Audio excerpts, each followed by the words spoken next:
Welcome back to episode 173. Today's guest is a returning guest, author David Robson. You can find our first episode with David on episode 136, where we discussed his book, The Expectation Effect. David has three books out on the market: The Expectation Effect, his first book, The Intelligence Trap, and now releasing this week is his new book, The Laws of Connection: The Scientific Secrets to Building a Strong Social Network. David has quickly become one of my all time favorite authors, not just because he is a great science researcher and writer, but because David takes the information that he learns throughout his research and starts to apply it to his life. And so in the book, you will find multiple studies, both longitudinal and otherwise, that break down the laws of connection, the scientific secrets of building your strong social network. And I think this is something that's extremely important, especially in this day and age. We have lost true connection with each other.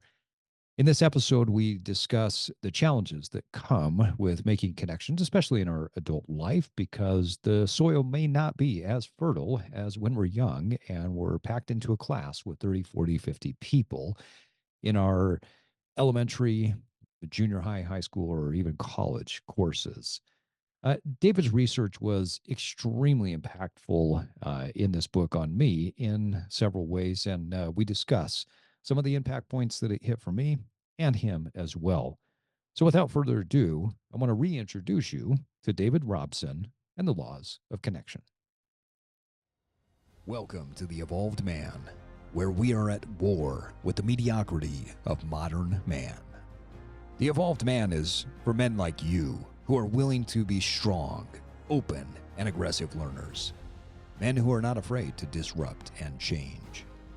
It's time we ditch the current conventional idea that we devolve with age, that the dad bod is our destiny, and that the glory days are behind us. Your best isn't behind you, and I'm here to provide you with practical tools, a few tips and tricks, and everyday wisdom to help you evolve into your highest form. Strong, lean, smart, educated, and emotionally intelligent. Now, let's go to war.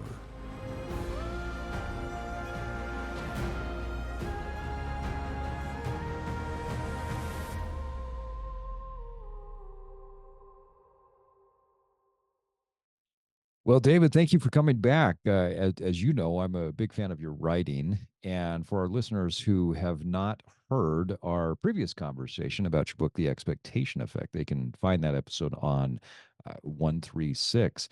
I'm curious, David, from studying why smart people do dumb things to the power of Mhm. expectations in our lives, to this new topic of human connection. How do you decide what to write about?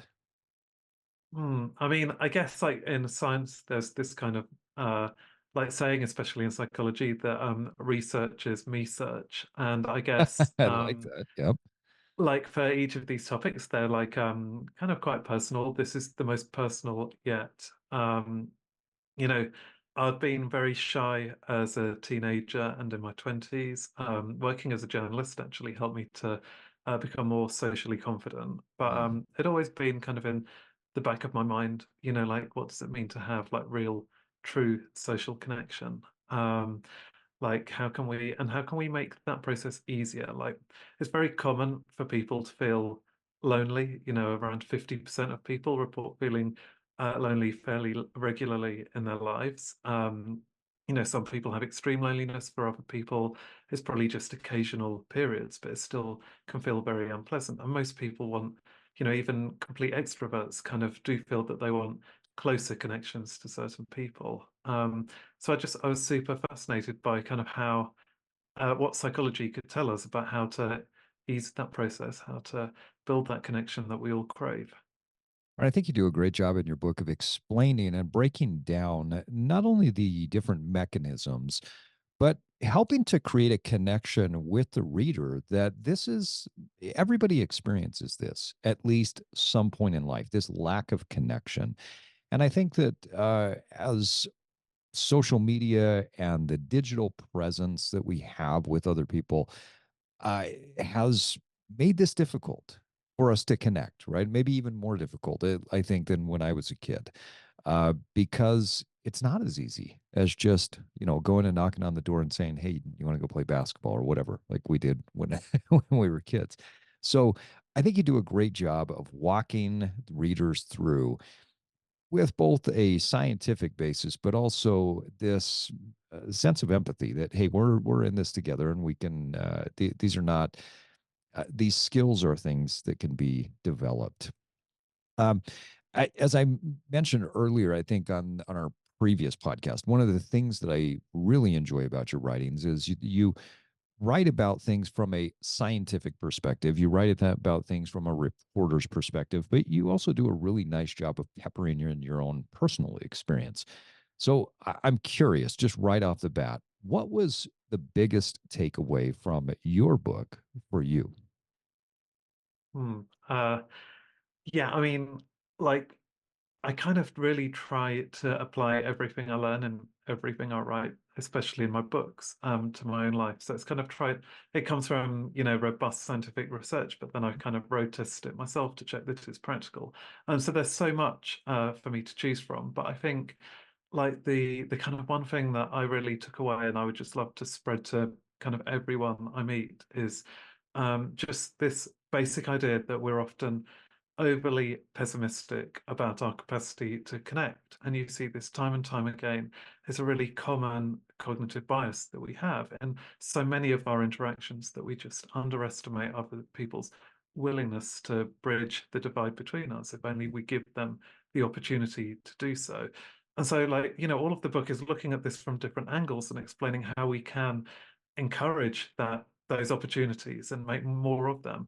But that is the take-home message: is that actually often the connection that we crave is like right at our fingertips. It's like often like sitting across the table from us, and we just don't take the opportunity.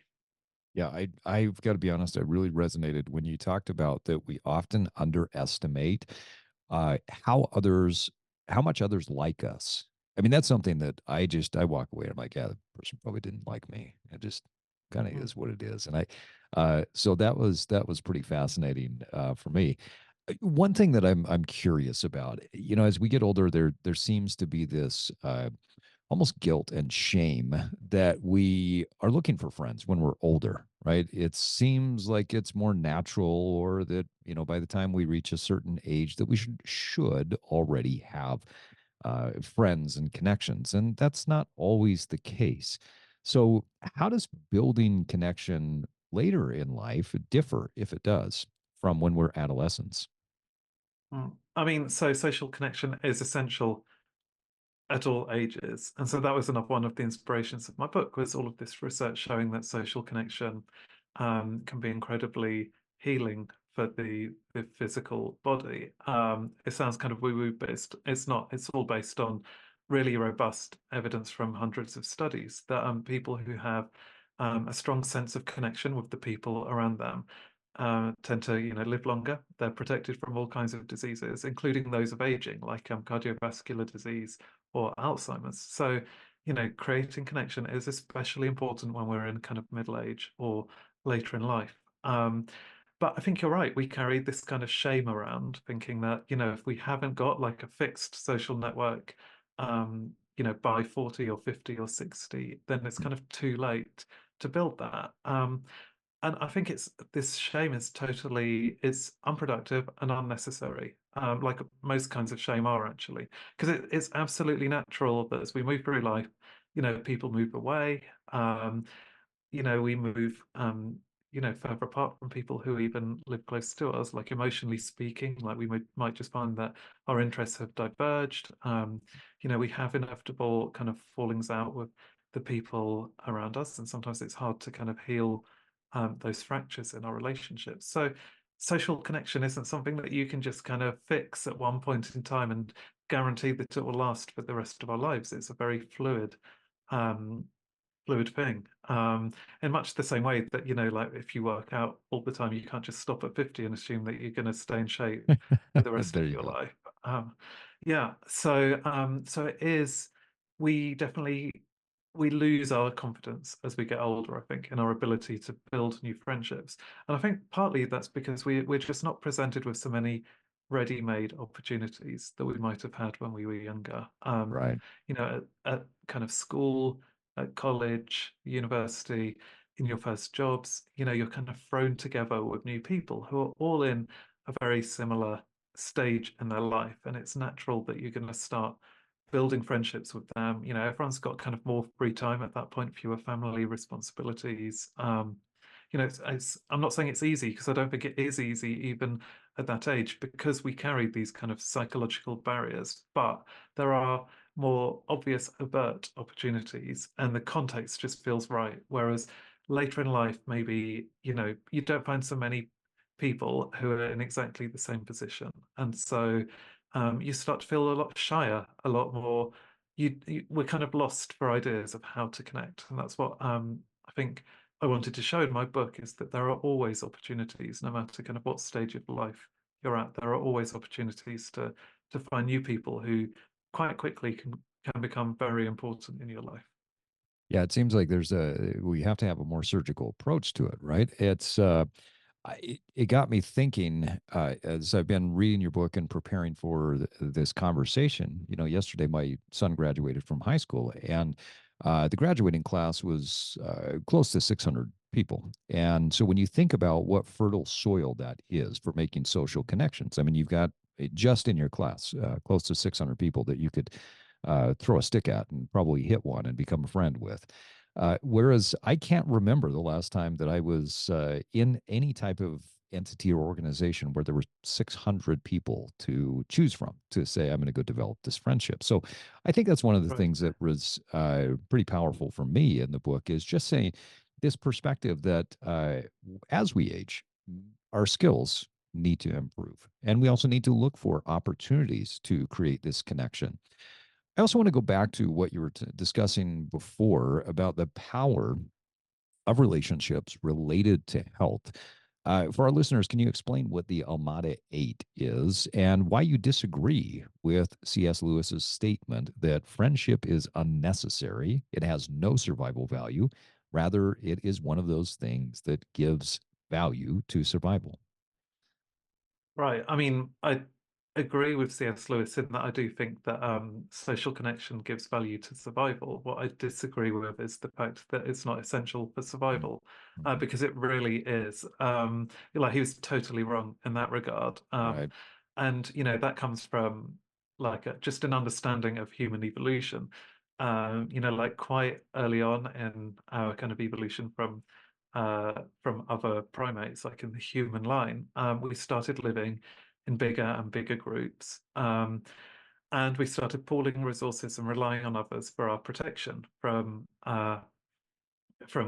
predators, from kind of emergency weather events, from starvation. We started looking after each other when we were kind of sick or ill or injured, and this allowed all kinds of new traits to emerge in the human line, one of which is our amazingly big brains compared to other primates, which just wouldn't have been possible if we were all living solitary lives and only kind of coupled up to mate.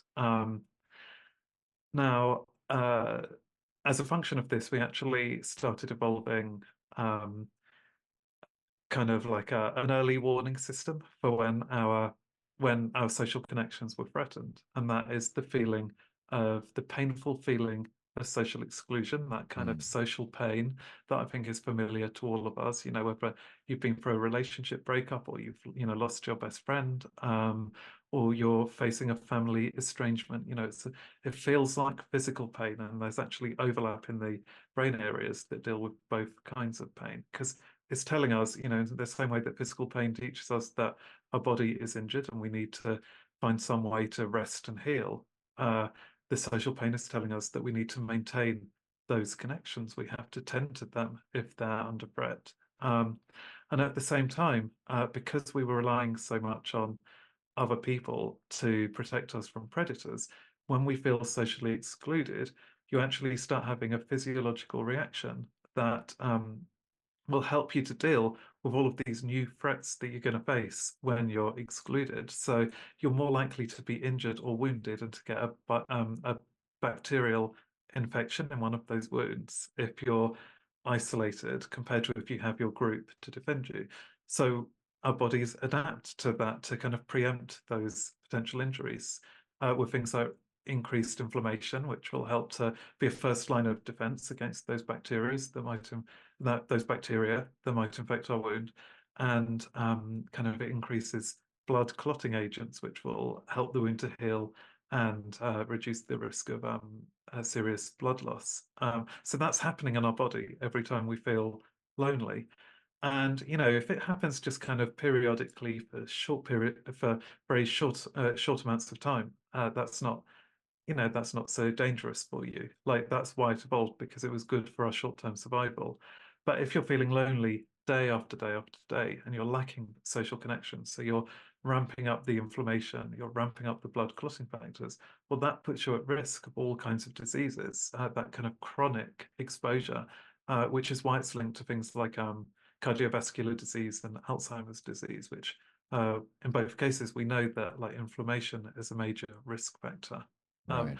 Now, the connection, I think, between social connection and health is so solid now because we've got so many multiple lines of evidence all pointing in this direction. So we've got longitudinal studies that show that when people feel socially connected, they're less likely to develop those diseases. So epidemiological evidence. We've got animal studies of other social animals who have similar physiological reactions to us. We have laboratory studies showing the kind of short-term effects of social exclusion or loneliness in the brain and in the body. They all point in the same direction. And when you kind of analyze that huge body of research, you can see that social connection is as important as these other lifestyle factors that were evident from the 1960s in a famous longitudinal study Mm. in Alameda, which is where the Alameda 8 come from. So you had all of these other lifestyle factors, such as that we now know are just so important, like um, diet, how much you weigh relative to your height, whether you have kind of do exercise and have good physical activity, whether you sleep well, whether you eat breakfast, um, whether you take your medications. All of those are important, but so is social connection of equal or greater importance than all of those. So in this Alameda study, social connection was like the eighth factor that was discovered, and it turned out to be, easily up there with the most important. It's amazing the power that the brain has, right? I mean, our brain is connected through the different regions. When you think about the limbic portion of the brain, where we experience most of our emotions, the brain is the head of the central nervous system, which is controls the peripheral nervous system, and it sends signals to every system within the body that allows us to heal, that allows us to recover, that allows us to do everything in life. And I think back to when I was younger, growing up, in the 80s and 90s, and it was often said that some of this stuff is just quote in your head, right? And that might be true, but that doesn't mean that it doesn't change how we respond. And that's not a bad thing because connection improves the way we feel via several pathways in the brain and in the hormonal systems and the endocrine system. Like they're all connected, and so this was fascinating to me. I thought it was really interesting to see also how it overlapped with your work in the expectation effect. That what we expect, we will then move towards. You talk about in your book that people tend to find a connection through some sameness. You and I think alike, we believe alike, or maybe we look alike, and so we must be friends, right? How does the shared reality help us to create connection with others? Yeah. So, I mean, like you say, basic similarities are important. Like if someone has a similar background to you, grow up in the same region, speaking the same kind of dialect, the same accent, those things do help to, they're like the kind of seeds of connection. But they're not the be all and end all, far from it. And actually, what really matters is a kind of more intimate similarity in the way that you're thinking and feeling. And we call that this shared reality. It's just recognizing that the other person is seeing the world and experiencing the world in the same way that you are, right down to, the fluctuations in your emotions or the particular interpretation you put on, tiny events. So there's a huge amount of psychological research on this, showing that just, small cues like whether you laugh at the same joke, respond emotionally in the same way to a piece of art or music, whether you start finishing each other's sentences Mhm. or kind of interrupt each other with when you're, thinking the same thoughts. All of those are cues that you've kind of built this shared reality. And the more of those cues you experience, like the more you feel that in your everyday life, the closer you feel to someone.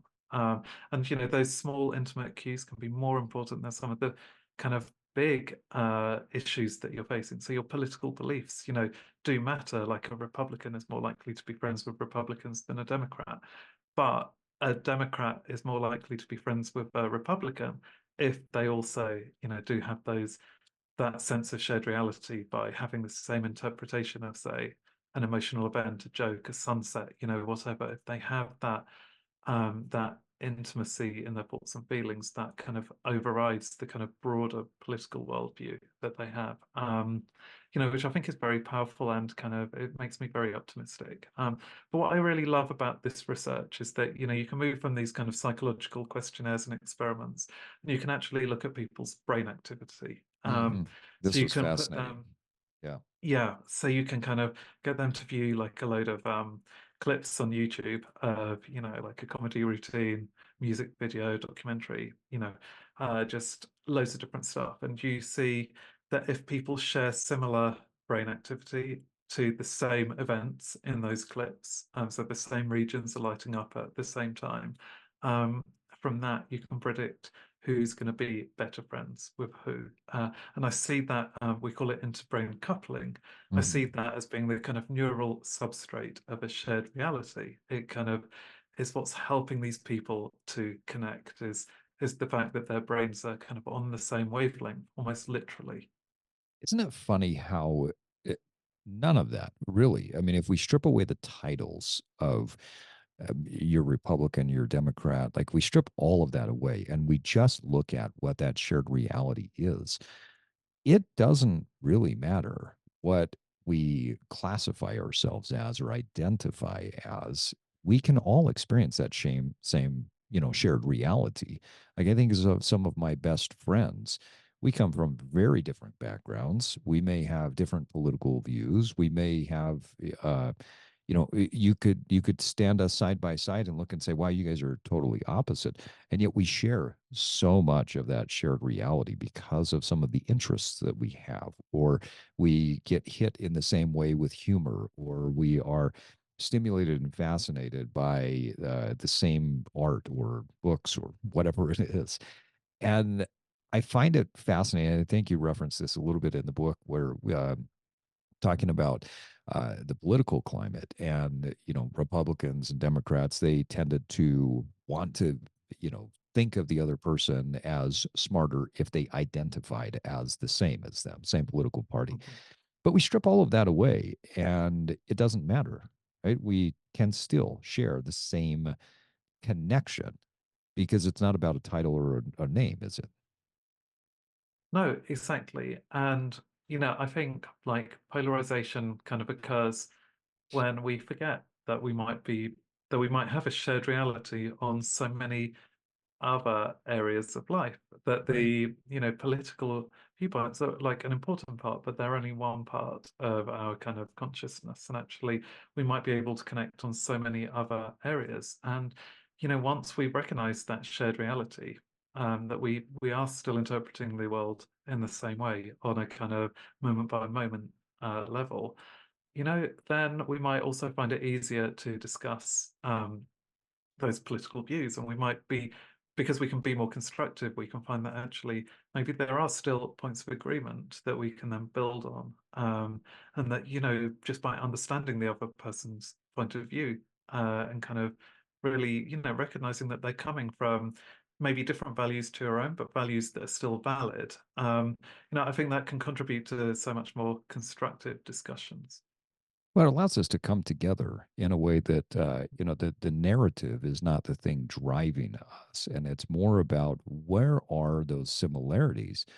I had a friend at one point that really shocked me, opened my eyes. It was not something that I was aware of, but he had made a comment to me. He said, you are my only straight friend that doesn't treat me like like a gay guy." I'm like, well, what do you mean? I said, I don't understand that. He says, you see me for me. And he says, my sexuality is one aspect of who I am. You see me for all of me. And he says, I have many friends that are in the LGBTQ plus community that treat me that way. He says, you are my only straight friend that treats me like that. I said, that's sad. That is Mm. extremely sad, because he says, yeah, but I've only been identified as one thing for people who are maybe not part of this community. And anyway, it just shocked me, and it helped me to open up my eyes to say, how much of life are we just going along with some sort of narrative, right? Versus seeing the other person for the totality of who they are and being open and aware of all of the beauty that each one of us has, and trying to find those connections. And it seems like through your book, you really discuss this idea of that we have to search for those connections, right? Yeah, totally. So, I mean, I can totally identify with what you say. I'd say in general, so I'm a gay guy, and I would say in Mhm. general, like I'm lucky to have like loads of straight friends who I think do treat me as a kind of whole-rounded being. But yeah, there have been That's some great. people who haven't, and it's very odd. Like it should not be. It's the least interesting thing about me. It should not be Yeah. something that Yeah. defines how someone views me. But I think maybe society is getting a lot better at this now. But yeah, it's a problem. And I think, like you say, like my book is really telling people to just look harder rather than kind of, just like looking at people on such a surface level. Yeah. Now, one of the kind of big pieces of advice in kind of the self-help literature on building social connection has always been put yourself in someone else's shoes. Like try to think, try to imagine what they would be thinking and Yeah. feeling. Yeah. And I don't disagree that that can be useful, but I think, as you pointed out, like lots of people maybe just rely on like stereotypes. Like they look at these surface level features of someone's identity and then they think they know that person. And so often they make like really mistaken assumptions, and it can break that sense of shared reality when people are operating on assumptions about who you are and what you think rather than actually asking you what you think and bothering to learn. You know, your shared reality crumbles. And so that's why asking questions of people, even people you think you know really well, is so important. So there have been studies showing that, even married couples who've been together for, decades, they still often have these false assumptions about, what their partner is thinking and feeling. And it's rather than trying to imagine or second guess, it's better just to ask because everyone has the capacity to surprise. No matter how long you've known someone, you might find that their thinking is more nuanced, or takes a different turn than you had imagined. And that's one of the pleasures of having these long-term relationships, is actually being constantly surprised by the other person. I wonder how that applies to our own personal life. I think that we tend to tell ourselves a story, maybe even just based on our own personal history. I am this way, and I am, and so then, like with other people, we're making assumptions about ourselves based on our past, and that may block our ability to move forward. I thought this concept, David, was really fascinating in your book. You talk about the personality myth. And you mentioned in the book, and I know we referenced it earlier, that we often underestimate how much people like us. And like I said, I have to admit, I'm often taken back when I receive positive feedback from somebody because I constantly underestimate my likability. Um, Given that this is a prevalent problem, What would you recommend to people? Like, what works to reduce this redundant thought? Mm. Yeah, I mean it's that's so important. It's so that phenomenon is called the liking gap, and um, what I find interesting is like, so you have this liking gap, you underestimate how much the other person likes you, even if you really like them. Um, that happens the first time you meet someone, but actually studies of students found that, when they were living together in kind of group accommodation, they would still experience this liking gap for about 7 or more months after Mhm. they had first met. So it kind of Mhm. lingers.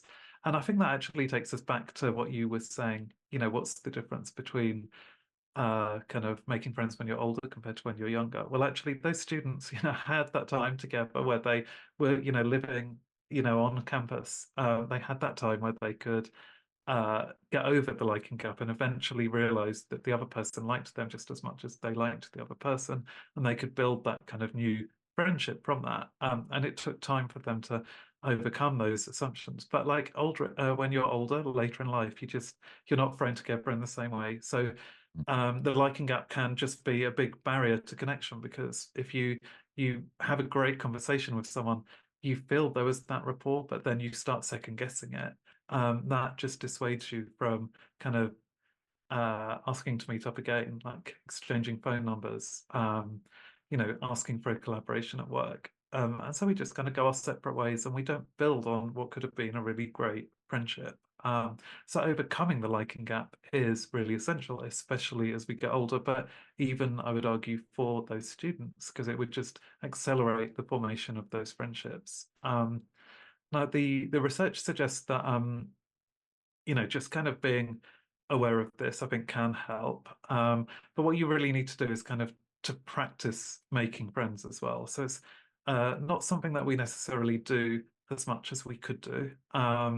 Just talking to strangers, we might avoid it where we can. So you're only doing it every few weeks or months, and then you kind of, even if you have a positive experience, which the statistics suggest you are overwhelmingly likely to have a positive experience of talking to a stranger, like you're both likely to enjoy that conversation.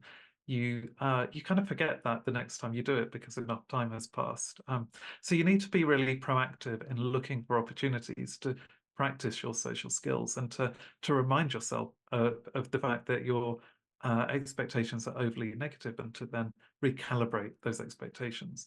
And it can be done and it can be done quickly. So studies suggest that even after just say five 5 days to a week of deliberately approaching strangers to kind of just make conversation, um, that is enough to already have a meaningful impact on your expectations and on these beliefs. So you feel more socially confident, you trust more that other people are gonna like you and that you're gonna find those conversations enjoyable and that you have that competence to do it successfully. That's my bigger piece of advice, really, from that part of the book is actually just whether you think you're introvert, extrovert, shy, confident, just putting this into practice, deliberately looking for those opportunities can have a rapid effect.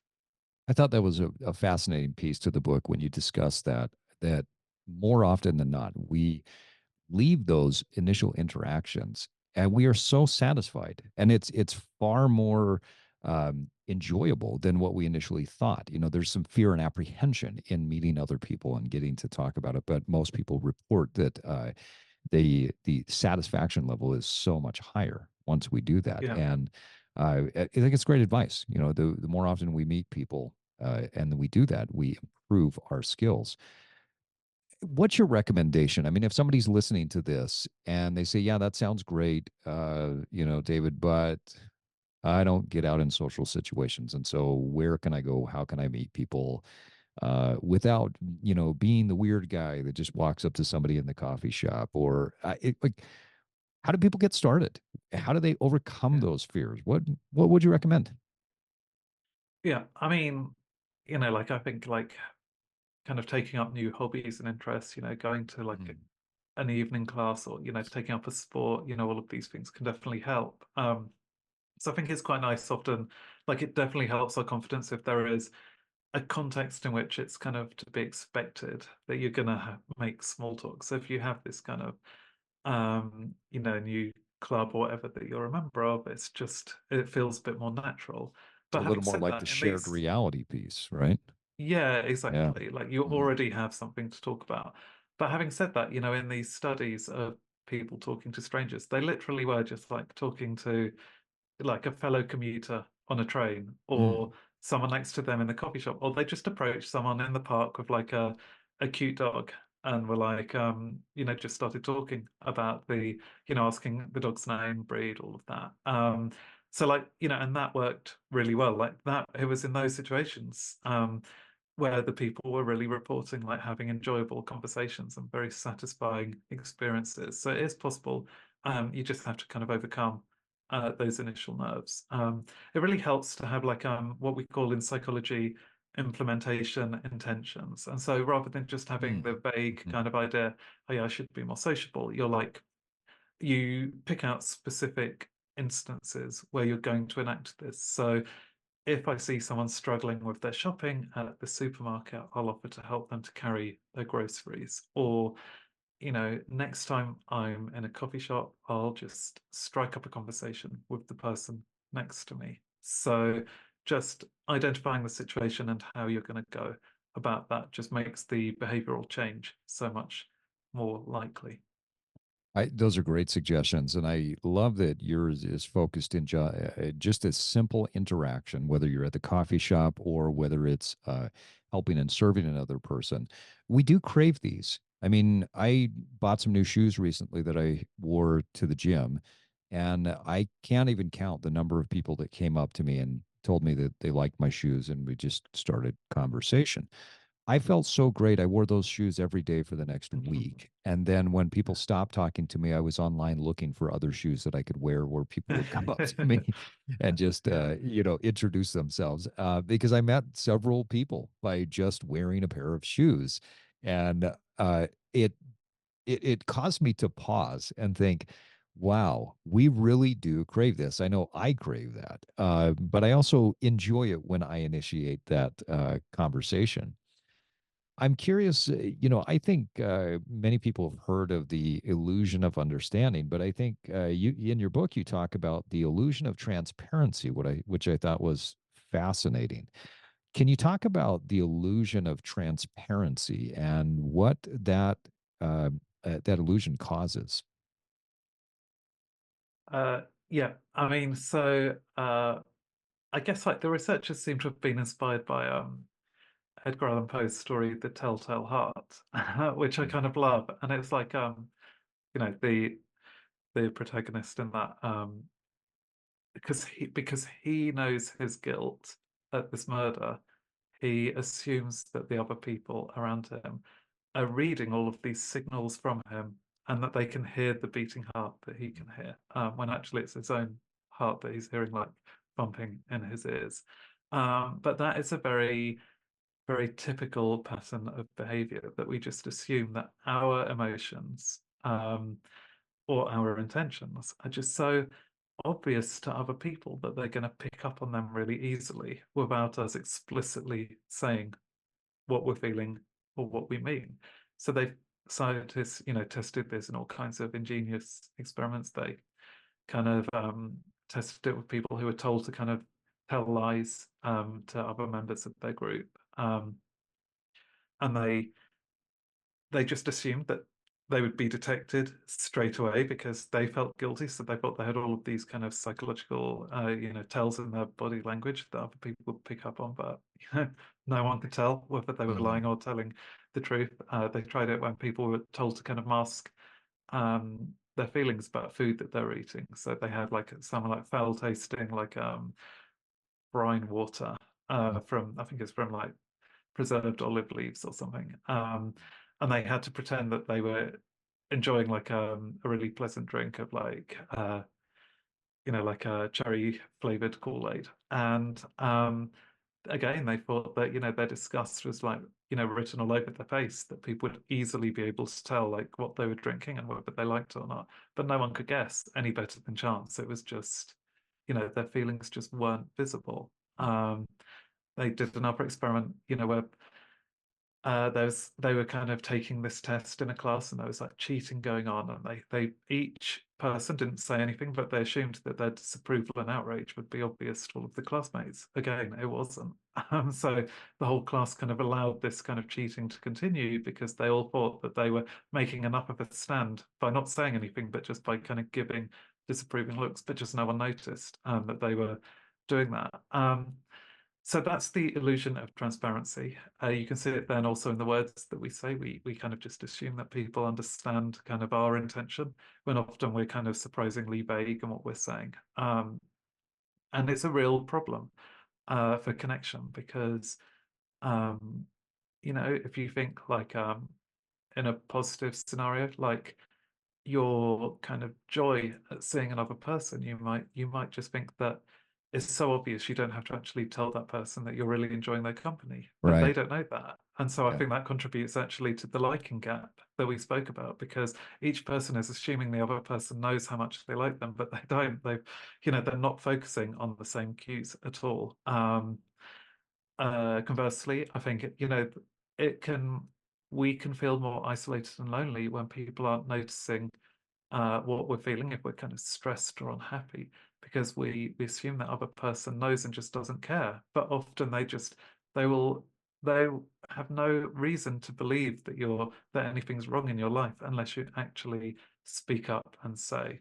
So what the illusion of transparency really tells me is just that we have to be more vocal in our interactions. We have to actually put our feelings into words often. Like we can't just rely on other people to be able to read what we're feeling. And conversely, we can't rely on our own abilities to tell what other people are feeling, which is why, again, we have to actually check in with people and ask the question.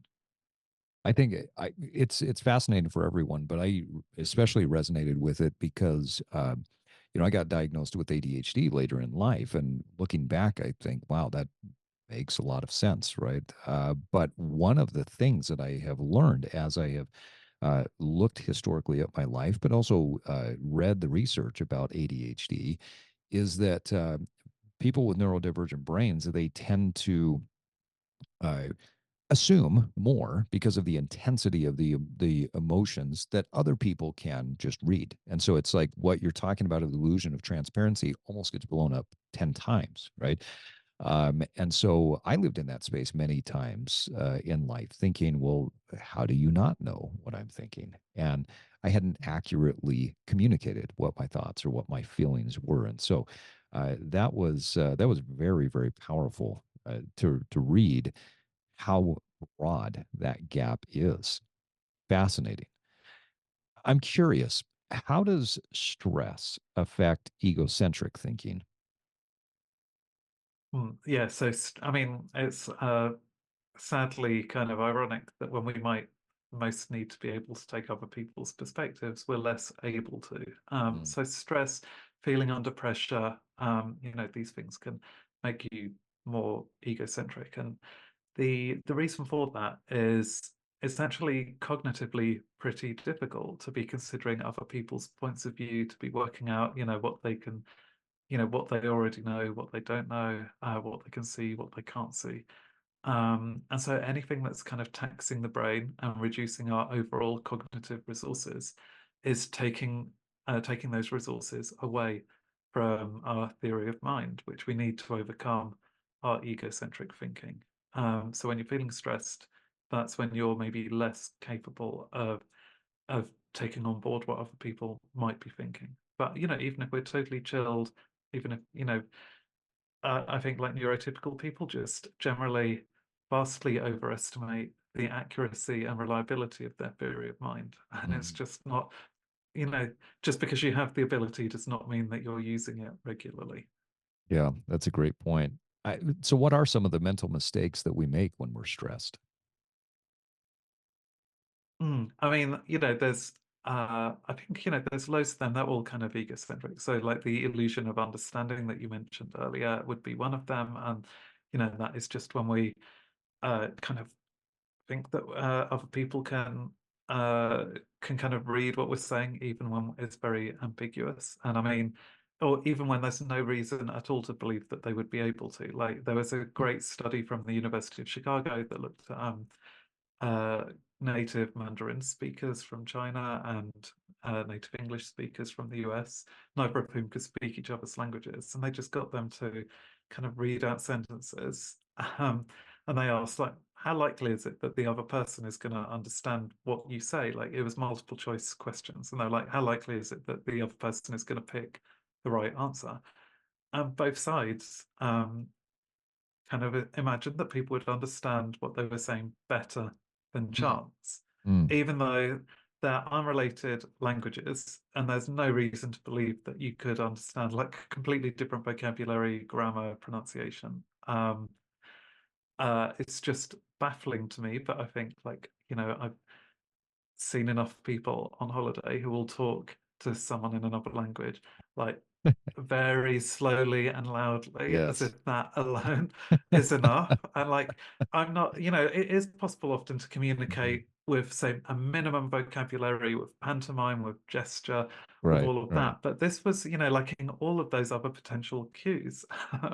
So yeah, I think that's one of these things that in a high pressure moment, we're less, we really think that what we're saying is kind of totally obvious. That's only going to cause more confusion down the line if we don't recognize that actually there is some kind of communication barrier here. So when you don't understand each other, speak slower and louder. Right, yeah, that's Good, the good. answer. Yeah. Um, my kids and I talk about this all the time, that it seems to be that we are living in a society where the art of conversation is either dead or it's on its deathbed, just on life support. We we're not leaning into the art of conversation as much as I would like us to be. I'd like you to talk about the sins of attention because this is clearly something that is breaking down the art of conversation. What are some of the sins of inattention? Yeah. Like it should be obvious that like if you're talking to someone you um like the kind of minimum courtesy you can pay to them is to actually to make sure that you're focusing on what they're saying. But sadly, like you say, it's not as common as it should be. Mhm. When I was writing that chapter, like I'd literally just started it, met up with someone, a kind of colleague for a drink, and his eyes were just wandering everywhere in the conversation, like he was not listening to what I was saying at Yeah. all. And I thought, why did you arrange this if you like don't you're not going to even listen to what I'm saying? But yeah, it's common.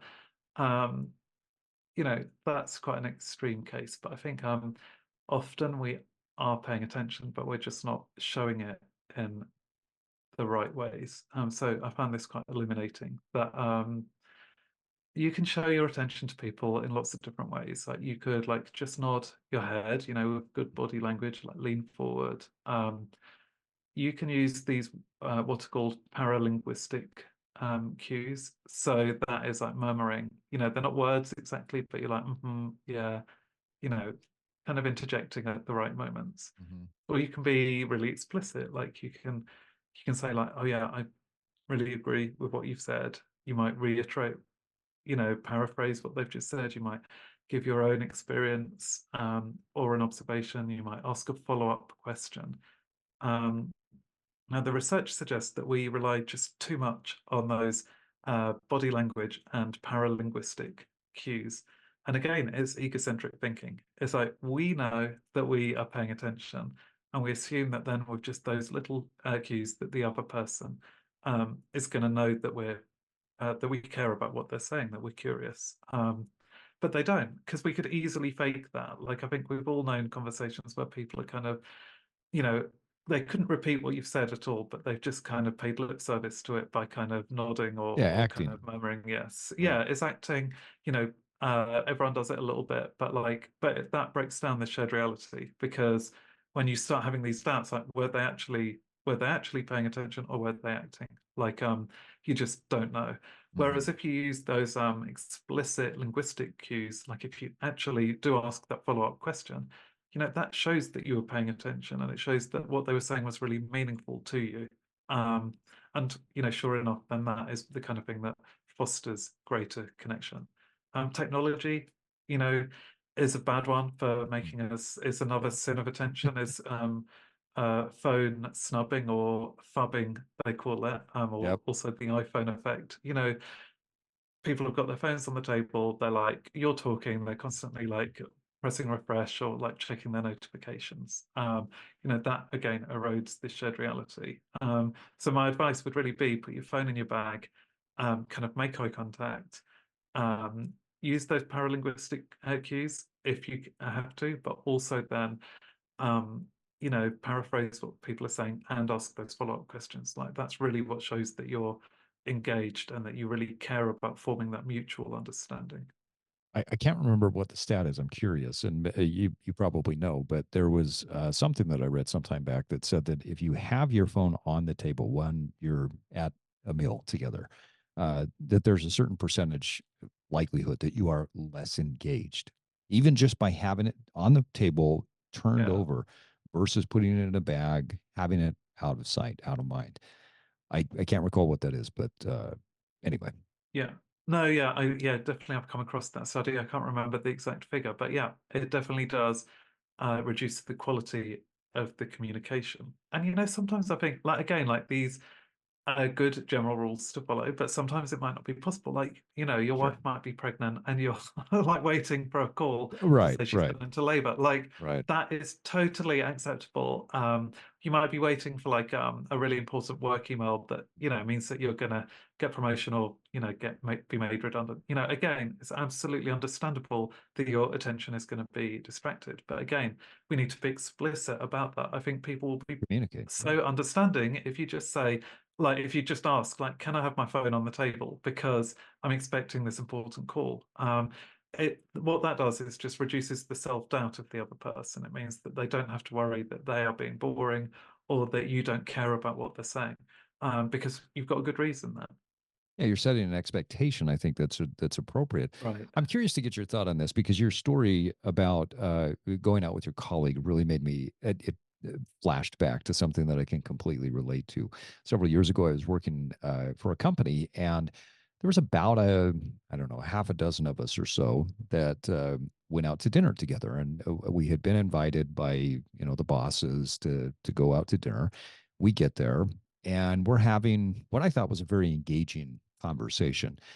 And because I'm a big fan of conversation and connection, I don't, as a general rule, I don't have my phone on the table. At some point in the conversation, one by one, each one of the heads goes down. One person grabs their phone and starts to do this thing where they're looking down Oh, under no. the table. And then Yeah. another person brings it above the table and starts to. And so the conversation just immediately, within probably 5 to 10 seconds, died. And I sat there staring at my colleagues and my bosses and thought, wow, this is fascinating. And I just sat back as a social experiment to see how long is this going to last? Because we Yeah. were in the middle of a conversation and one by one, everybody picked off. And I just sat there looking and smiling. And then I thought to myself, how long do I want to sit here with people that are doing this? And is Mm, this worth yeah. my time? And so at a certain point, and I can't remember how long it was, I just said, well, thank you all for a lovely dinner and great conversation. I'm going to head out and go see my wife and kids. Yeah. And one person looked up and said, oh my gosh, look at us. We're all on our phones. Oh, Uh, we're all so busy. yeah.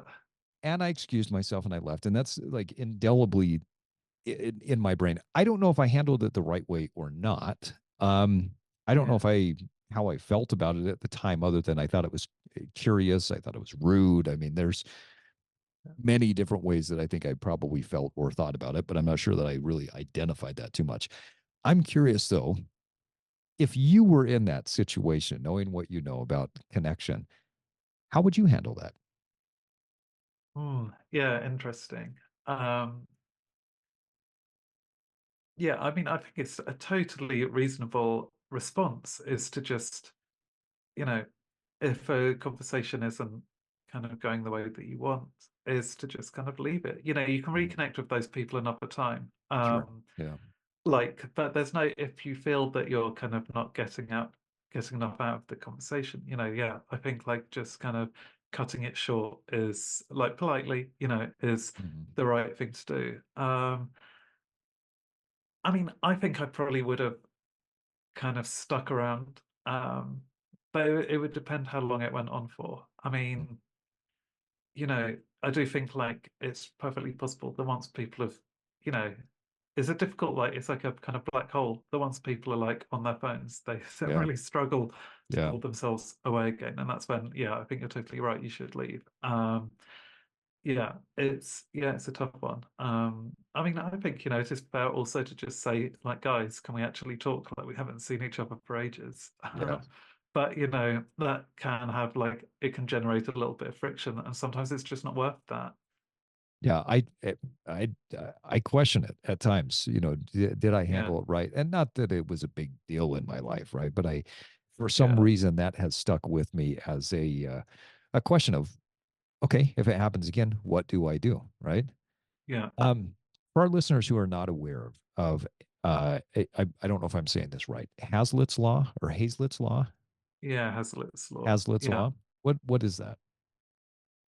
Yeah, so he was this writer in the early kind of 1700s, and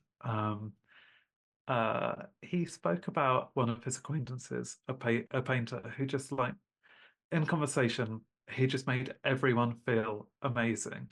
And it was partly because he was a very interesting guy himself who had lots of cool insights. But the important thing was that he also just asked a lot of questions. And the Hazlitt's law then is this maxim that the art of conversation is as much about hearing as it is about being heard. Um, that's something that we can forget. I think sadly it's one of the things that when you feel quite shy and you really want to impress people, you can kind of talk too much, and that can be off-putting for the other person. So just knowing kind of to ask questions is quite fundamental in itself. Um, I do think kind of that, the general idea of asking questions is well known, but the research suggests we're still not doing enough of it. And also, we're not asking the right kinds of questions. And it's all about kind of trying to build up the shared reality with the questions you're asking. So they do have to be the right kind. A really superficial kind of icebreaking question like, "Hey, how are you?" You know, unless the other person kind of gives you like an in-depth response, it's not really helping to show a lot of interest in their life or to understand like where they're coming from. Similarly, some of us have like this really bad habit of boomer asking. So boomer asking is like a boomerang where it's going to come back around to you. And so you just ask a question just because you want immediately to turn the spotlight back on something that you want to talk about. So Mm, you say like, hey, how's work going? As soon as they've answered, you're like, well, I had a promotion. And then it's like you've kind of paid lip service to the idea of like yeah, asking yeah. questions and caring about the other person is, but it's meaningless. The ones that really are flattering is the follow-up questions. So it's not just those initial questions, like when you're first getting to know someone, but it's then like probing deeper, always kind of probing deeper. So things like if someone tells you like what profession they do, it's like asking like, why did you choose that? Or kind of what do you love about your profession? Or what's the most stressful thing about this? Or just showing that you really want to understand like uh their kind of their experience, not just the facts, but their personal experience. That's what we really need to do with our questions. And that I think is what Hazlitt's law is getting at. It's showing that you want to hear what people have to say. And you talk about in the book that those questions can be very flattering because it helps the other person to know that you see them, right? Mm. You also talked about that flattery and giving positive feedback can be one of the best ways of creating connection. But there's a risk to it. Can you talk about the risks of the positive feedback and how do we overcome those? Yeah, I mean, so generally we just don't give kind of positive feedback or pay compliments, show appreciation enough. again, it's this kind of needless pessimism that we think we're kind of too clumsy, or too, uh, or we think the other person kind of knows that they're great and they don't need to hear it. Um, One danger of kind of paying compliments and giving praises that we think we're going to seem kind of unctuous, and that the flattery is going to be perceived as being manipulative. But actually, again, there's not much, when you look at people's actual perceptions of being paid a compliment. It's like you with your amazing shoes. Like people Right. just really love it. Like, Yeah. you know, They just fit. um, They look great. yeah. Yeah. Right, yeah. I think you should add like the link to them in the show notes, Yeah, definitely. exactly. Yeah. Yeah. But yeah, like people just really love it. Like small compliments, big compliments, whatever. We just really enjoy hearing that we're appreciated. And paying compliments really helps. It helps the person expressing the compliment as well as the person receiving. There's a great study looking at kids giving presentation, like university students giving presentations in a kind of um, uh, like competition that was kind of based around Shark Tank, the TV show. They found that like when they were working in groups, if one person expressed gratitude to the other person, uh, both of those people showed a kind of more muted stress response to the kind of challenge of presenting their product or idea to the judges. So, we should all, I think that's really good evidence that in general, we're pretty good at paying compliments or expressing gratitude, and we should do it uh, more often. But again, we can do it better still. Like we might be good, but we can improve. And one of the things that you kind of hinted at in your question is that uh, we often don't fully recognize the person when we're complimenting them or expressing appreciation. Yeah. Yeah. So something, like comparing someone to like saying, "Oh, you look like this kind of celebrity" or whatever, like that is kind of it can be flattering, but like if it's not really authentic and they don't really look like that person, like it's not really that flattering actually. It's just Right. Right. that is when your that is when your compliments feel kind of staged and a bit tired. So make sure that they're totally authentic with something that you really believe. And especially when you're, thanking someone for help that they've given you, for something that has improved your life. Like, don't just talk about the effects of the action, but talk about the qualities, the personal qualities that kind of contributed to it. So if someone, you're having like IT problems like at work, and someone helps you with your computer, uh, like say retrieving like lost documents or whatever, like it's totally fine to say, like, oh, thanks, that saved me so much trouble. But you're really focusing there on the service, not the person. And it's much better to say, like, oh, you're a genius, like your expertise and generosity has just like been so helpful to me. Like that is what I really appreciate. Like that you were using your skills to help me in this kind of incredibly generous way. It's a small difference, but those are the kinds of uh kind of words of appreciation that really do seem to foster connection. Well, it helps the other person to not only appreciate what you did and how it affected you, but it also reinforces what it is about them, whether it's a habit, a skill, Mm. an ability, or a quality that they have that they can then carry with them. And I love how you Right. broke that down. There's such a positive aspect to that piece. Speaking of positive, I want to thank you for introducing me to this concept of this is another word. I'm not sure if I'm going to say it right. Confelicity. Is that right? Yeah. So, um, different than compassion, right? What is Right. confelicity and how does it compare to compassion? Yeah. I mean, so compassion, like the origins of that term is it's kind of feeling another's suffering. Um, Mm. that's the idea of where it comes from.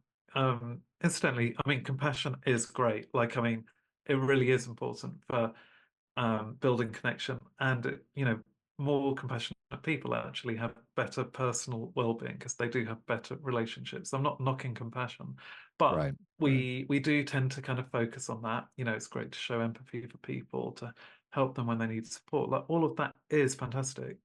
But confelicity is just saying that we can also feel empathy for people who are going through really good events in their life. Yeah. Like you can feel vicarious joy for someone who has achieved that personal best at the gym, or who's just got married, or who, has won a professional award. You know, that is confelicity, is feeling that joy for another person's happiness. It's also called Mitfreude, which is Okay. kind of the opposite of Schadenfreude. So Mitfreude is when you're kind of feeling joy with another person rather than feeling joy at their misfortune.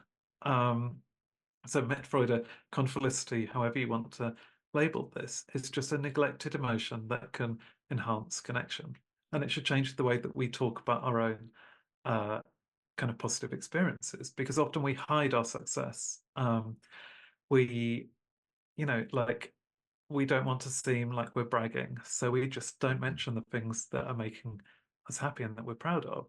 And, you know, we think we're going to avoid envy, but actually, that is often quite insulting to the people around us. It's as if it actually shows a kind of lack of respect to them. It's as if you don't trust that they're going to respond well and that you kind of think they're quite a petty person. So it's actually very insulting when you hide your success. And what we need is more trust that rather than feeling envy, people are going to feel this confelicity or Mitfreude, that they're going to have that happiness for us. And the research suggests, it's much more likely than we would predict. And that when you do that, um, your well-being and the other person's well-being increases because of that connection that you've created. It's such a satisfying feeling, isn't it? This is a concept. I don't know who introduced me to it, but it's something that I've really focused on for the last at least couple of decades. And it literally is at a point now where, like, when I saw this cover pop up on your social media, and I shot you a message saying, "Wow, congratulations! That's so exciting." I can't remember what I said, but my heart was just oozing pride. Yeah, I had a huge smile on my face thinking, I can imagine David has worked so hard on this book, because knowing what your writing looks like after, having read your other books, I can just imagine what you went through to research, to pull it together. I mean, everything from cover design to the title to editing. I mean, what a process. And I felt so much pride in looking at this and thinking, hey, I, this is amazing. Like, what an amazing feeling he's got to have. I walked around with a smile on my face all day, just knowing that you had accomplished this. It was such a cool feeling. And that feeling of conflictity is something that I want more of in life. I am now actively searching it out in life. I can't say that 20 plus years ago I was doing that. Maybe because of shyness or wanting to accomplish my own things, right?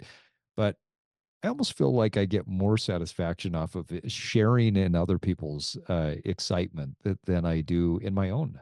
Which I don't know if that's healthy or not, but yeah. that's kind of where I'm at right now.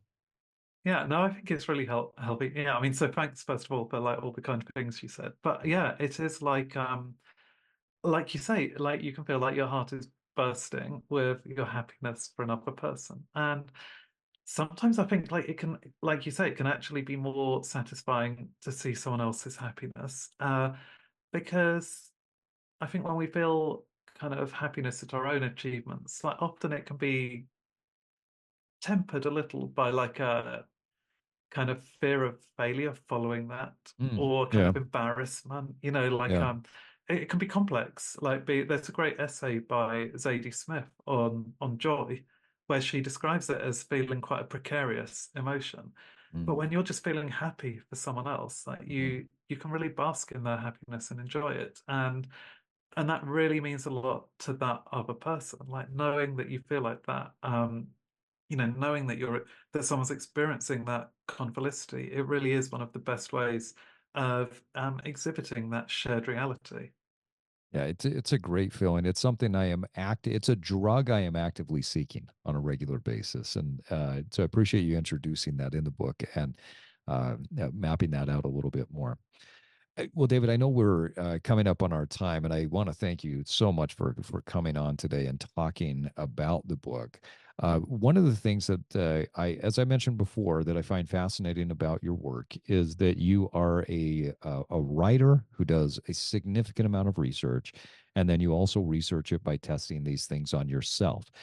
If you were to look back at the process of writing the laws of connection, and you were to say, okay, this is how I have grown, this is how I have evolved through the process of creating and crafting this book, how would you describe that evolutionary process? Hmm. Yeah. Um, so, I mentioned that I was kind of shy, uh, kind of in my teens and 20s, and I kind of carried that shyness with me, kind of into my 30s, even if it was kind of to a lesser extent. I think writing this book, um, like reading that research and then writing about it, it's like a great way of kind of internalizing the findings. So, yeah, I do feel a lot more confident now in those social interactions. I feel a lot more uh like yeah, kind of secure, I guess, in knowing Mhm. that like social support is there around me.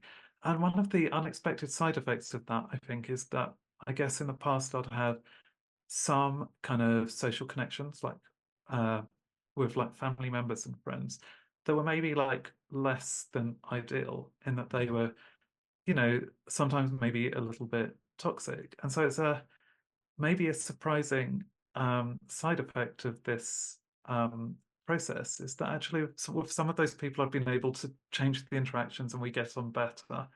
With others, I've actually felt confident enough to kind of establish more distance as well, because I think understanding just all of the possibilities for social connection there are around you, it does mean that you can realize if a relationship isn't functioning, then maybe, and you don't think the problem is with you, you think it's with the other person. Like you can feel confident enough to create the distance that you need from that person. I love that. I mean, the connections come and go. We sometimes connect and then reconnect. Sometimes we disconnect and then Right. reconnect, and sometimes we just disconnect and move on, and we have other connections in life.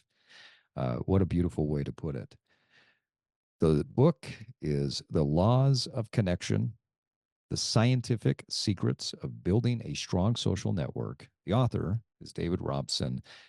David, the book comes out the week that we are releasing this episode. I'm sure people can find it anywhere and everywhere, correct? Right. Yeah.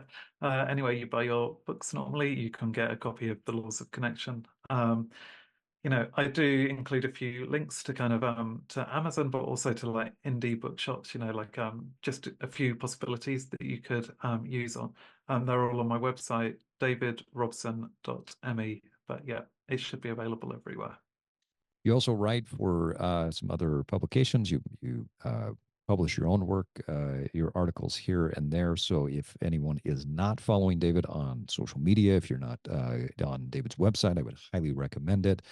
And that is, give the website again. I apologize. Davidrobson.me. Thank you. That was my inattention as I was looking back down at the book and the cover. Well, David Robson, once again, thank you for coming on. What an honor to have you, and what a wonderful book. I'm going back through it now a second time to pull out more information that I can start to apply in my life. But so thank you for the time, the work, and the effort that you put into it, and thank you for the conversation today. Thank you so much. I really enjoyed it. Great. Thanks for joining me today for this episode of The Evolved Man. If you're learning from and gaining value from this podcast, please subscribe to the Evolved Man newsletter, where I can support you even more in your personal evolution. I want to help you reverse engineer your success. The Evolved Man newsletter is like getting a free coaching session to keep you moving forward on your path of personal success. Go to theevolvedmanpodcast.com to sign up today. If you found value in this episode, you can give us up to a 5-star rating on Apple and Spotify and share it with your network. That's the best way to support the podcast so we can continue to get great guests and provide you with the best wisdom for your daily life. Until next time, keep evolving.